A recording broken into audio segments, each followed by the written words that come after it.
दोस्त की फरमाइश पर सुपारी के 2 पैकेट तुर्की साथ ले जाना बन गया बड़ा जुर्म।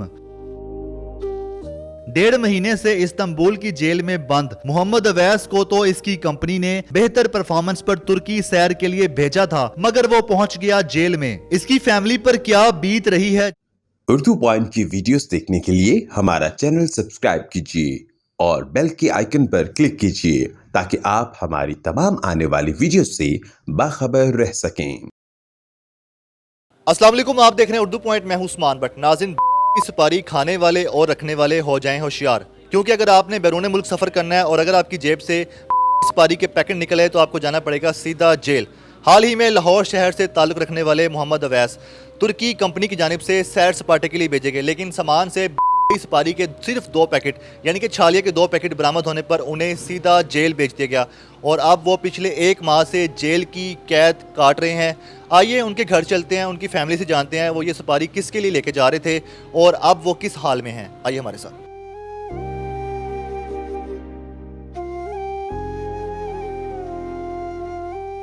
इस्तांबुल तुर्की की जेल में कैद मोहम्मद अवैस के वालिद साहब सैफुल्लाह साहब हमारे साथ मौजूद हैं। अस्सलाम वालेकुम जी। वालेकुम सलाम।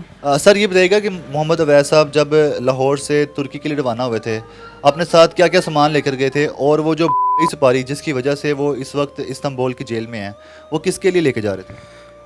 ਸਰ ਜੀ, ਇੱਥੋਂ ਲਾਹੌਰ ਤੋਂ ਉਹਨਾਂ ਤਿਆਰੀ ਕੀਤੀ ਹੈ। ਉਹਨਾਂ ਨੂੰ ਰਾਤ ਨੂੰ ਫੋਨ ਆਇਆ ਕਿ ਤੁਸੀਂ ਇੱਕ ਨਾ ਉੱਥੇ ਟੂਰਿਸਟ ਜਿਹਨੇ ਲੜਕਾ ਉਹਨੇ ਆਖਿਆ ਕਿ 2 ਸੁਪਾਰੀ ਛੋਟੀ ਜਿਹੀ ਮੇਰੇ ਜੋਗੀ ਲੈ ਕੇ ਆਣੀ। ਉਹਨੇ 2 ਪੈਕਟ ਛਾਲੀਏ ਦੇ ਲੈਣ, ਉਹਨੂੰ ਨਹੀਂ ਪਤਾ ਕੀ ਚੀਜ਼ ਹੁੰਦੀ ਹੈ ਕੀ ਨਹੀਂ ਹੁੰਦੀ। ਘਰ ਆਇਆ, ਪੈਕਿੰਗ ਕੀਤੀ, ਪੈਕ ਕਰਕੇ। ਇਹ 15 ਤਰੀਕ ਦਾ ਵਾਕਿਆ। ਰਿਟਰਨ ਟਿਕਟ ਉਹਨਾਂ ਦੀ ਆਉਣ ਜਾਣ ਦੀ। ਉਹ ਇਸਤਾਂਬੁਲ ਪਹੁੰਚਿਆ, ਉੱਥੇ ਉਹਨਾਂ ਨੇ ਗ੍ਰਿਫਤਾਰ ਕਰ ਲਿਆ। ਸਾਨੂੰ 2 ਦਿਨ ਬਾਅਦ ਪਤਾ ਚੱਲਿਆ। ਉੱਥੇ ਭੱਜਨਸ ਮੇਰੇ ਬੇਟੇ ਦੂਸਰੇ ਨੇ ਵਕੀਲ ਕੀਤਾ। ਉਹ ਵਕੀਲ ਆਖਿਆ ਜੀ ਇਹਦੀ ਰਿਪੋਰਟ ਆਏ ਦੀ, ਇਹ ਛਾਲੀਆ, ਇਹਦਾ ਸਾਨੂੰ ਸਮਝ ਨਹੀਂ ਆ ਰਹੀ, ਇਹਦੀ ਰਿਪੋਰਟ ਆਏ ਦੀ ਤੇ ਅਸੀਂ ਭੇਜ ਦਿੱਤੀ ਹੈ। ਉਹਨਾਂ ਦੇ ਅਨਕਰਾ ਦਾਰੁਖਲਾਫ ਆ, ਉੱਥੇ ਗਈ ਹੈ ਤੇ ਉਸ ਤੋਂ ਬਾਅਦ ਆਏ ਦੀ ਤੇ इंशाल्लाह ਇਹਦਾ मसला नहीं है, छोटा या मामूली है।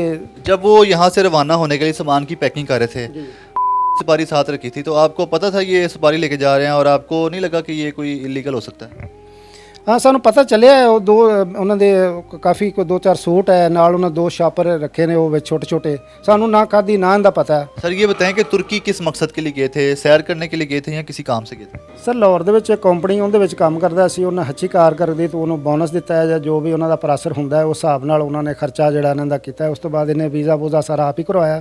ਤੁਸੀਂ ਕਿਹਾ ਮੈਂ ਤੁਰਕੀ ਜਾਣਾ ਚਾਹੁੰਦਾ, ਕੁਝ ਖਰਚਾ ਐਕਸਟਰਾ ਵੀ ਆਇਆ ਦਾ ਤੇ ਉਹ ਮੈਂ ਅਫੋਰਡ ਕਰਾਂਗਾ। ਕਾਫੀ ਉਹਨੂੰ ਅਰਸੇ ਤੋਂ ਸ਼ੌਕ ਸੀ ਕਿ ਮੈਂ ਜਦੋਂ ਦਾ ਡਰਾਮਾ ਵੇਖ ਰਿਹਾ ਉਦੋਂ ਦਾ ਤੁਰਕੀ ਦੀ ਮਸਜਿਦ ਵੇਖਣੀ ਹੈ, ਤੁਰਕੀ ਦੇ ਜਿਹੜੀਆਂ ਤਰੀਖੀ ਇਮਾਰਤਾਂ ਨੇ ਉਹ ਮੈਂ ਵੇਖਣੀਆਂ ਨੇ। ਉਹ ਇਸ ਚੀਜ਼ ਵਾਸਤੇ ਗਏ ਨੇ। तो जाते ही एयरपोर्ट से सीधा जेल चले गए। ਜਾਤੇ ਜੇਲ੍ਹ ਚਲੇ ਗਏ ਨੇ। ਉਹਨਾਂ ਜਿਸ ਲੜਕੇ ਮੰਗਾਈ ਹੈ ਉਹ ਬੰਦੇ ਨੇ ਉਹਨੇ ਫੋਨ ਕੀਤਾ ਹੈ ਕਿ ਮੈਂ ਲੈ ਕੇ ਆ ਗਿਆ ਤੇ ਤੁਸੀਂ ਆ ਜਾਓ। ਇੱਕ ਹੋਰ ਮੁੰਡਾ ਇਸਮਾਈਲ ਹੈ, ਉਹਨੇ ਉਹਨੂੰ ਉੱਥੇ ਹਾਇਰ ਕਰਨਾ ਸੀ, ਹੋਟਲ ਦੇ ਵਿੱਚ ਲੈ ਕੇ ਜਾਣਾ। ਉਹ ਜਿਸ ਇਨਵੈਸਟੀਗੇਸ਼ਨ ਵਾਲੇ ਪ੍ਰੋਸੀਕਿਊਟਰ ਪੁੱਛਿਆ ਉਹਨੂੰ ਕਿ ਇਹ ਕੀ ਚੀਜ਼ ਹੋ ਸਕਿਆ ਜੀ, ਇਹ ਮੈਂ ਕਿਸੇ ਬਾਤ ਆਂਦੀ। ਉਹਨਾਂ ਕਿਹਾ ਜਿਸ ਬਾਤ ਆਂਦੀ ਹੈ ਨਾ ਤੁਸੀਂ ਉਹਨਾਂ ਨੂੰ ਬੁਲਾਓ, बुला के ते वो साढ़े को इंटरव्यू करना सी, उन्होंने पूछ कर छड़ देंगे। ये बताइएगा मोहम्मद अवैस के बारे में कि उनको क्या सुपारी खाने का शौक था, कभी खाते थे खुद से यहाँ पे। ना सिगड़ ना सुपारी कोई भी साढ़े खानदान ऐसी कोई चीज़ खाते ही नहीं है, ना पता सानू सिगड़ का। ਤੇ ਉਹ ਬਸ ਕਿਸੇ ਦੇ ਆਖਣ ਤੇ ਲੈ ਗਿਆ, ਉਹਨੂੰ ਨਹੀਂ ਸੀ ਪਤਾ ਹੈ। ਉਹ ਪਤਾ ਹੁੰਦਾ ਉਹਨੂੰ ਕਿਸੇ ਵੀ ਚੀਜ਼ ਦਾ, ਤੇ ਇਤਨੀ ਆਪਣੀ ਜ਼ਿੰਦਗੀ ਦਾਅ ਤੇ ਲਾ ਕੇ ਆਣ ਜਾਣ ਇਤਨਾ ਪੈਸਾ ਖਰਚਾ ਕਰਕੇ ਗਿਆ, ਤੇ ਉਹ ਕਿਉਂ ਇਤਨਾ ਕਰਦਾ ਹੁੰਦੇ। ਸਾਡੇ ਘਰ ਦੇ ਵਸਾਇਲ ਸਾਰੇ ਉਹਦੇ ਵਜ੍ਹਾ ਤੋਂ ਸਾਡੇ रुके पे ने। 15 सितंबर को जब यहाँ से रवाना हुआ तुर्की के लिए, तो आपको कब और कैसे पता चला कि आपका बेटा तुर्की जाके इस केस में फंस गया। ਸਰ, ਸਾਨੂੰ ਤਕਰੀਬਨ ਜਿਹੜਾ ਲੜਕਾ ਇਸਮਾਈਲ ਹੈ ਨਾ, ਜਿਸ ਨੂੰ ਲੈਣਾ ਸੀ, ਉਸ ਫੋਨ ਕਰਕੇ ਮੇਰੇ ਬੇਟੇ ਨੂੰ ਦੱਸਿਆ, ਸ਼ਾਮ ਨੂੰ ਦੱਸਿਆ। ਉਸ ਕਿ ਵੈਸ ਬਾਹਰ ਨਹੀਂ ਆ ਰਿਹਾ, ਮੈਂ 에ਅਰਪੋਰਟ ਤੇ ਬਹਿ ਕੇ ਤਾਂ ਕਿ ਮੈਂ ਘਰ ਜਾ ਰਿਹਾ, ਲੇਕਿਨ ਵੈਸ ਦਾ ਪਤਾ ਨਹੀਂ ਚੱਲ ਰਿਹਾ ਕੋਈ। ਕੁਝ ਅਰਸੇ ਬਾਅਦ ਫਿਰ ਉਹਨੂੰ ਨਾ ਉੱਥੇ ਦਾ ਰਿਹਾਇਸ਼ੀ ਸੀ, ਉਹ ਫਿਰ ਆ ਕੇ ਦਾਰਿਆਂ ਦੇ ਵਿੱਚ ਪਤਾ ਲੱਗਾ, ਕਸਟਮ ਵਾਲੇ ਉਹ ਪਤਾ ਕੀਤਾ ਤੇ ਕਸਟਮ ਵਾਲੇ ਬਿਠਾਇਆ ਸੀ ਉਹਨੂੰ, ਨਾਲ ਉਹਨਾਂ लेडीज़ तर्जमान बिठाई सी। जब उनके पास से सुपारी बरामद हुई और किसी के लिए लेके जा रहे थे, जिसके लिए सुपारी लेके जा रहे थे मोहम्मद अवैस, वो नहीं आए बताने के लिए, गवाही देने के लिए कि ये सुपारी तो मैंने मंगवाई थी, ये नहीं लेके आया। हाँ सर, उस पुलिस वाले ने आख्या कि फलाना बंदे लैके आओ। पुलिस वाले आख्या कि तुसीं उन्होंने बुलाओ। वो पुलिस वाले जिसले उन्होंने ये गल की, उस तो बाद फिर उन्होंने फ़ोन कराया ਉਹਦੇ ਤੋਂ ਉਸ ਲੜਕੇ ਨੂੰ। ਉਹ ਲੜਕੇ ਆਖਿਆ ਕਿ ਮੈਂ ਆ ਰਿਹਾ ਰਸਤੇ ਦੇ ਵਿੱਚ, ਕੋਈ ਘੰਟੇ 2 ਦੀ ਮੁਸਾਫਤ ਹੈ। ਉਹਦੇ ਆਉਂਦਿਆਂ ਵੇਟ ਕਰਦੇ ਰਹੇ ਉਹਨਾਂ ਨੇ। ਤਾਂ ਮਸਲਾ ਨਹੀਂ ਹੈ, ਜਦੋਂ ਤੁਹਾਡਾ ਆ ਜਾਦਾ ਨਾ ਬੰਦਾ, ਅਸੀਂ ਉਹ ਵੇਖ ਕੇ ਇਨਵੈਸਟੀਗੇਸ਼ਨ ਕਰਕੇ ਛੱਡ ਦਿਆਂਗੇ। 2 ਛੋਟੇ ਪੈਕਟ ਨੇ, ਮਸਲਾ ਨਹੀਂ ਹੈ ਕੋਈ। ਉਹ ਜਿਸ ਟਾਈਮ ਲੜਕਾ ਆਇਆ ਥੋੜਾ ਜਿਹਾ ਦੂਰ ਹੀ ਸੀ, ਉਹਦੇ ਰਸਤੇ ਗੱਲ ਹੁੰਦੀ ਉਹਨਾਂ ਨੇ FIR ਕੱਟ ਕੇ ਤੇ ਆ ਗਏ। ਉਹ ਲੜਕੇ ਨੇ ਹਲਪਕਾਰ ਕੀਤੀ ਕਿ ਸਰ ਮਸਲਾ ਨਹੀਂ ਹੈ, ਮੇਰਾ ਦੋਸਤ ਹੈ, ਮੇਰਾ ਮਹਿਮਾਨ ਹੈ ਤੇ ਇਹਨੂੰ ਲਿਹਾਜ਼ਾ ਛੱਡ ਦਿਓ, ਇਹ ਮੈਨੂੰ ਤਾਂ ਪੜ੍ਹਨਾ ਹੈ, ਮੈਨੂੰ ਫੜ ਲਓ ਜਾਂ ਮੇਰੇ ਤੇ ਐਕਸ਼ਨ ਲਵੋ। ਆਖਿਆ ਇਨਵੈਸਟੀਗੇਸ਼ਨ ਵਾਲੇ ਉਹਦਾ ਕਿਹਾ ਕਿ ਸਵੇਰ ਇਨਸ਼ਾਅੱਲਾ ਜੁਮੇ ਤੋਂ ਪਹਿਲੇ ਅਦਾਲਤ ਪੇਸ਼ ਕਰਾਂਗੇ ਤੇ ਕਰਕੇ ਐਡਾ ਮਸਲਾ ਕੋਈ ਨਹੀਂ, ਤੂੰ ਵੀ ਆ ਜੀ। ਉਸ ਲੜਕੇ ਨੂੰ ਕਿਹਾ ਜਿਹਦੇ ਵਾਸਤੇ ਸਵਾਰੀ ਲਾਇਆ ਗਿਆ ਤੇ ਇਹ ਵੀ ਆ ਜਾਏ ਤੇ ਮਸਲਾ ਕੋਈ ਨਹੀਂ, ਅਸੀਂ ਇਹਨੂੰ ਰਿਲੀਫ ਦੇ देंगे। ठीक है। पुलिस ने जो पर्चा काटा है तुर्की पुलिस ने, उसमें क्या उन्होंने दफात शामिल किए हैं, क्या लिखा है उन्होंने मुकदमे में कि ये इस पारी को क्या उन्होंने कंसिडर किया? ਇਹਦੇ ਸ਼ੱਕ ਸਾਨੂੰ ਇੱਕ ਪੱਕਾ ਪਤਾ ਨਹੀਂ ਛਾਲੀ ਹੈ ਜਾਂ ਕੀ ਚੀਜ਼ ਹੈ। ਇਹ ਰਿਪੋਰਟ ਲੈਬਾਰਟਰੀ ਜਾਏਗੀ, ਉਸ ਤੋਂ ਬਾਅਦ ਕਨਫਰਮ ਕਰਾਂਗੇ ਕਿ ਚੀਜ਼ ਕੀ ਹੈ। ਉਹਨਾਂ ਲੈਬਾਰਟਰੀ ਭੇਜ ਦਿੱਤੀ ਹੈ।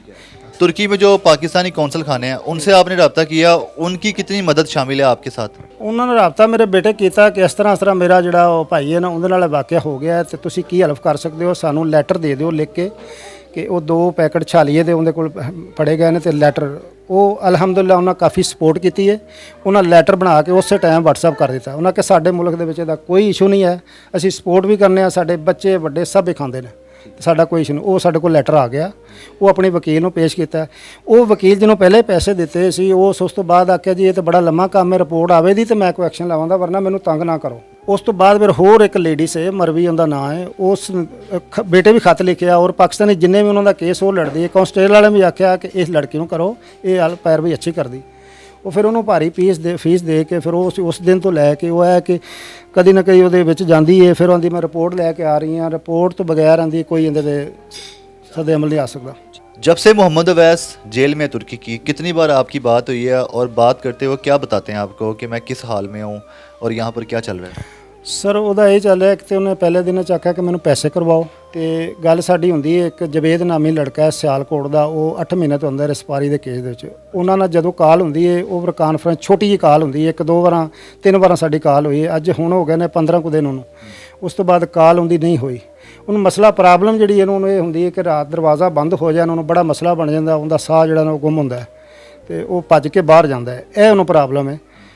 ਤੇ ਉਸ ਤੋਂ ਬਾਅਦ ਫਿਰ ਅਸੀਂ ਆਪਣੇ ਸਫਾਰਤਖਾਨੇ ਨੂੰ ਬਾਰ-ਬਾਰ ਆਖਿਆ ਕਿ ਤੁਸੀਂ ਉਹਨਾਂ ਵੀ ਮਦਦ ਕਰਦੇ ਰਹੇ ਸਾਡੀ, ਅਲਹਮਦੁਲਿਲਾ ਕੋਈ ਮਸਲਾ ਨਹੀਂ ਹੈ, ਸਾਨੂੰ ਉਹਨਾਂ ਤੇ ਗਿਲਾ ਸ਼ਿਕਵਾ ਨਹੀਂ। ਉਹਨਾਂ ਵੀ ਆਖਿਆ ਕਿ ਰਿਪੋਰਟ ਆਏ ਦੀ ਤੇ ਅਸੀਂ ਕੋਈ ਉਹਦੇ ਬਾਰੇ ਜਦੋਂ ਰਿਪੋਰਟ ਆਏ ਦੀ ਫਿਰ ਅਸੀਂ ਕੰਪਰੋਮਾਈਜ਼ ਕਰਾਂਗੇ, ਉਹਨਾਂ ਦੇ ਨਾਲ ਮਿਲਾਂਗੇ ਜਾ ਕੇ। ਅਸੀਂ ਵਜ਼ੀਰ ਆਜ਼ਮ ਪਾਕਿਸਤਾਨ ਦੇ ਅੱਗੇ ਗੁਜ਼ਾਰਿਸ਼ ਹੈ ਕਿ ਉਹ ਇਹਨਾਂ ਚੀਜ਼ਾਂ ਦਾ ਬਹੁਤ ਜ਼ਿਆਦਾ ਐਕਸ਼ਨ ਲੈਂਦੇ ਨੇ, ਇਹਨਾਂ ਚੀਜ਼ਾਂ ਦੀ ਮਹਾਰਤ ਹੈ। ਵਜ਼ੀਰ ਆਜ਼ਮ ਪਾਕਿਸਤਾਨ ਸ਼ਹਿਬਾਜ਼ ਸ਼ਰੀਫ ਇਹ ਚੀਜ਼ ਦਾ ਐਕਸ਼ਨ, ਹਰ ਚੀਜ਼ ਦਾ ਉਹ ਫੌਰੀ ਐਕਸ਼ਨ ਲੈ ਲੈਂਦੇ ਨੇ। ਲੇਕਿਨ ਸਾਡਾ ਇਹ ਹੱਕ ਵੀ ਹੈ, ਅਸੀਂ ਉਹਦੇ ਹਮਸਾਏ ਹਾਂ ਤੇ ਲੈਟਰ ਵੀ ਭੇਜਿਆ। 10 ਤਰੀਕ ਨੂੰ ਵਜ਼ੀਰ ਆਜ਼ਮ ਦੇ ਦਫ਼ਤਰ ਦੇ ਵਿੱਚ ਗਿਆ, ਰਾਣਾ ਸਨਾਉਲਾ, ਬਿਲਾਵਲ ਭੁੱਟੋ, ਇਹਨਾਂ ਨੂੰ ਮੇਰੇ ਲੈਟਰ ਵੀ ਗਏ ਨੇ ਤੇ ਸ਼ਾਇਦ ਉਹਨਾਂ ਦੇ ਪਤਾ ਚੱਲਿਆ ਕਿ ਉਹਨਾਂ ਨੂੰ ਇਸ ਚੀਜ਼ ਦੀ ਇਤਲਾਹ ਮਿਲ ਗਈ ਹੈ ਤੇ ਇਨਸ਼ਾਅੱਲਾ ਉਹਨਾਂ ਨੇ ਕਿ ਉਹਦਾ ਰਿਪੋਰਟ ਜਲਦੀ ਮੰਗਾ ਕੇ ਅਸੀਂ ਇਹਦਾ ਸੱਦੇਬਾਬ ਕਰਾਂਗੇ।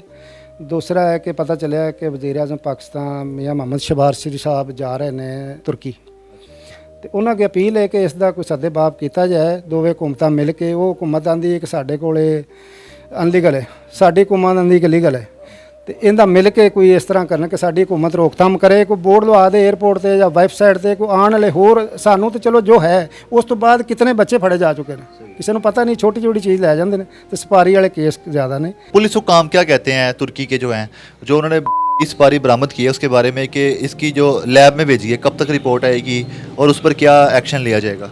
ਸਰ ਜੀ ਉਹ ਪ੍ਰੋਸੀਕਿਊਟਰ ਜਿਹੜਾ ਹੈ ਨਾ ਇਨਵੈਸਟੀਗੇਸ਼ਨ ਵਾਲਾ, ਉਹਨੂੰ ਵਕੀਲ ਬਾਰ-ਬਾਰ ਜਾ ਕੇ ਮਿਲੀ ਹੈ। ਉਹ ਆਂਦਾ ਹੈ ਕਿ ਬਸ ਮੇਰੇ ਤੋਂ ਗਲਤੀ ਹੋ ਗਈ ਹੈ, ਇਹ ਇਸ਼ੂ ਨਹੀਂ ਹੈ, ਰਿਪੋਰਟ ਆ ਜਾਏ ਤਾਂ ਮੈਂ ਜੱਜ ਦੇ ਅੱਗੇ ਬਿਆਨ ਦੇ ਦਿਆਂਗਾ।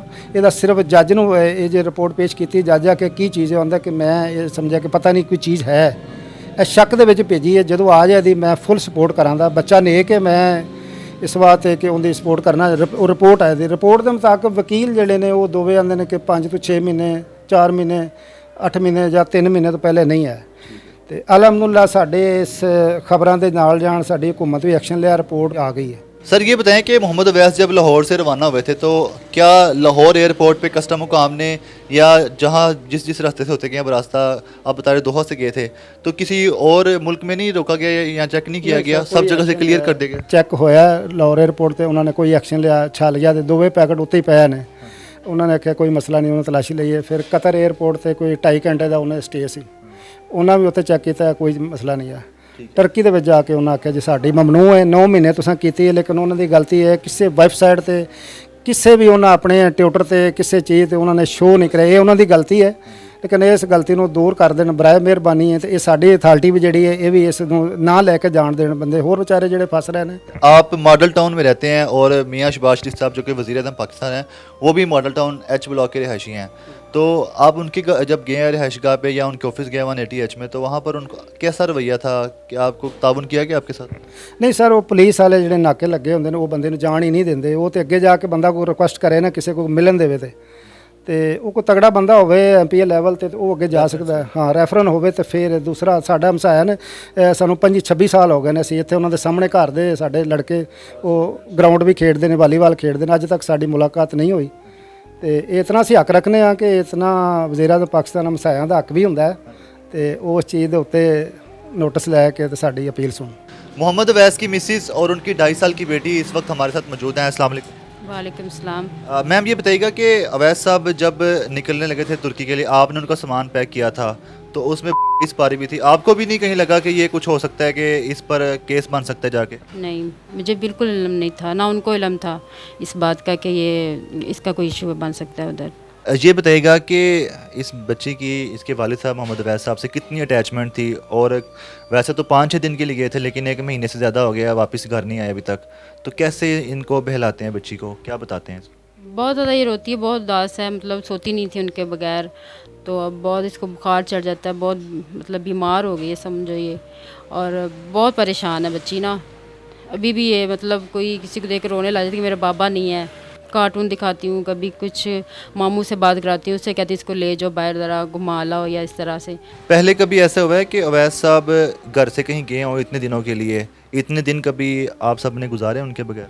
नहीं, बिल्कुल नहीं।